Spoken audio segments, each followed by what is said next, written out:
Hey, it's Dr. Thornell with New England Family Chiropractic, and I want to get back to our Back to Basics series and give you some nutritional information to help boost your immune system. Obviously, this is important right now, but it's also important when this is all behind us and everybody's back to their normal lives.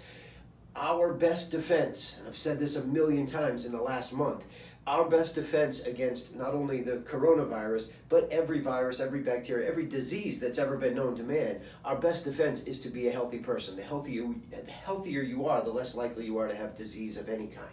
So here are 10 things that you can add into your diet or increase in your diet that will help to boost your immune system and make your immune system stronger.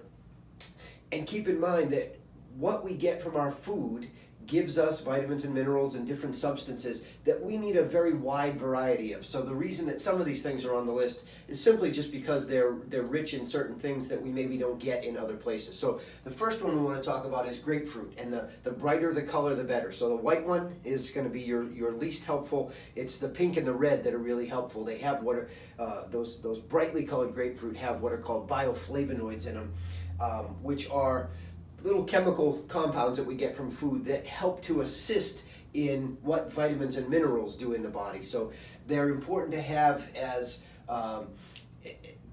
catalysts to make reactions happen that vitamins are responsible for within the body. Without those bioflavonoids, vitamins and minerals become less and less effective. So grapefruit helps to make the other things that you're doing that more effective.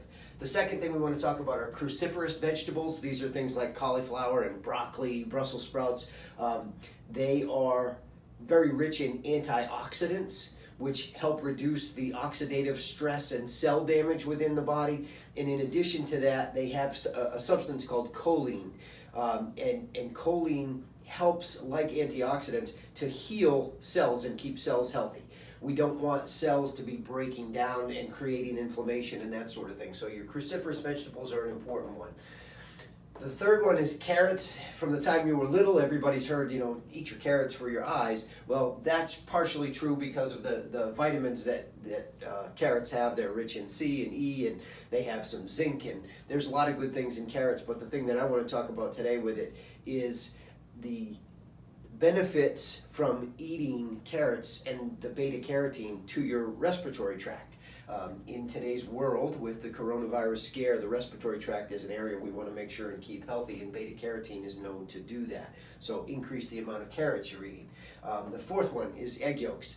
Eggs are rich in protein. We know that, and protein is good to maintain lean muscle mass, and that's important in everyday life to keep weight off and be able to stay physically active into later years. But the other thing, and in addition to simply protein that goes into the egg yolks, is that egg yolks are actually very rich in zinc and selenium. And zinc is very important right now. One of the treatments that's being utilized for the coronavirus patients includes zinc. You hear a lot about this hydrochloroquine, but the other part of that always goes into it is zinc. The really, really good research coming out of New York City. There's one doctor who's treated, I read yesterday, he's up to 699 patients with hydrochloroquine and zinc. And of those 699 patients, 0 deaths, 4 hospitalizations. Of the 4 hospitalizations, nobody's been put on a respirator or a ventilator, and they've all recovered. So zinc is very important for the respiratory tract. Number 5, cinnamon. Really, really interesting compound here is cinnamon. Cinnamon not only is an antifungal and an antiviral, but an antibacterial agent.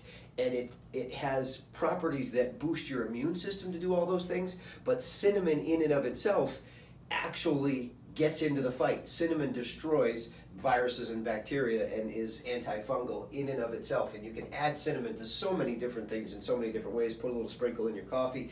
Just keep it right on your counter next to your salt and pepper. And instead of putting pepper in everything or salt in everything, use it just to flavor your foods throughout the day, and you'll get plenty of cinnamon in. The next one is mushrooms. When you think of superfoods and immune boosting foods, most people don't tend to think of mushrooms. However, mushrooms are also rich in zinc, which we know, again, very helpful right now for the respiratory tract. It also increases white blood cell production. And if you're going to be fighting anything off, we need to have white blood cells. Number 7, kale and spinach.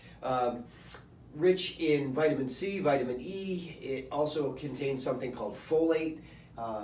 So vitamin C, part of the alternative treatments for the coronavirus, also include high-dose vitamin C, even intravenous vitamin C. So all the things that you can do to increase vitamin C intake are helpful at this point.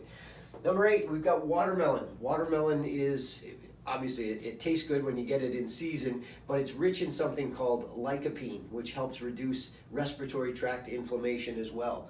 So watermelon, not only is it flavorful and almost considered a dessert type fruit, it actually does have some qualities that are helpful. Number 9 is yogurt. Now this is not yogurt that you're buying that has Skittles in the bottom of it. It's not the candied yogurt that you find in the stores that have 30 grams of sugar in it. This is true like a Greek yogurt, low in sugar, low in carbohydrate content, but yogurt in general is good for the gut, your GI system, your intestines. Your intestines have trillions of bacteria and viruses that live inside there, and most of them are productive. They're helping your immune system, they're helping your digestion.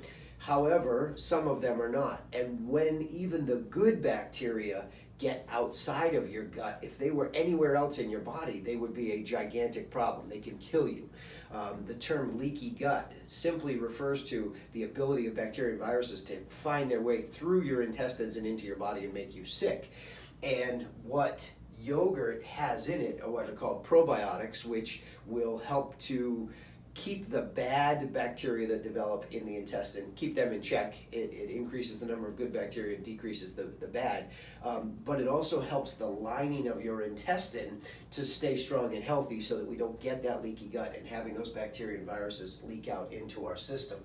And then the last one is wheat germ. You remember, the glass jar with the metal top. I remember having it around the house as a kid.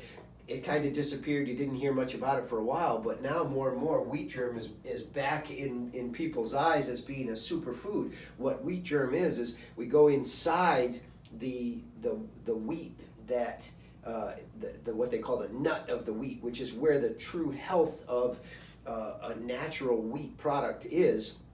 When you hear whole wheat bread, why is whole wheat better than the stripped down enriched breads? Because it has the natural germ of that wheat in it. It's basically like having a little seed.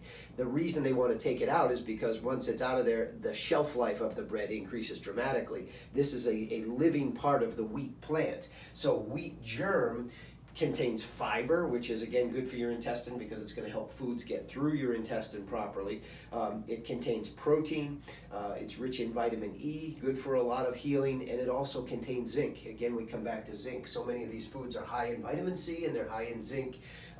Protein, fiber, all of those things are positive things, and most of these are not high in sugar, which is another thing. If we had the top 10 immune destroying foods, the top one would be sugar. And by the way, these are not in an order of which is more powerful or which is better. Everybody needs everything. There's a wide variety. So make sure you're eating a little bit of everything. Take your grocery list and make sure that at least a few of these things are on here every week. Shake it up so that we're getting all of the things that all of them provide. There are plenty more. Blueberries are another fantastic one. Raspberries.